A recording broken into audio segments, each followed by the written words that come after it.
கூடுதல் விவரங்களை செய்தியாளர் அருண்குமார் வழங்க கேட்கலாம். அருண்குமார், வணக்கம். இது குறித்த முழு விவரம். வணக்கம். செங்கல்பட்டு மாவட்டம் சித்தாமூரிலிருந்து புத்தரன்கோட்டை நோக்கி 3 இளைஞர்கள் இருசக்கர வாகனத்தில் மதுராந்தகம் சூனாம்பேடு மாநில நெடுஞ்சாலையில் சென்று கொண்டிருந்த பொழுது நுகும்பல் என்ற இடத்தில் இருசக்கர வாகனம் சென்று கொண்டிருந்த பொழுது நாய் குறுக்கே வந்ததால் இருசக்கரம் நிலை தடுமாறி கீழே விழுந்து விபத்துக்குள்ளானது.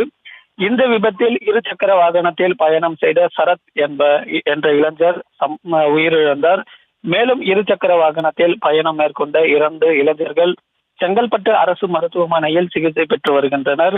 இந்த விபத்து சம்பவம் குறித்து சித்தாமூர் போலீசார் வழக்கு பதிவு செய்து விசாரணையானது மேற்கொண்டு வருகின்றனர். நாய் குறுக்கே இருசக்கர வாகனம் விபத்துக்குள்ளான சிசிடிவி காட்சி தற்பொழுது வெளியாகி உள்ளது.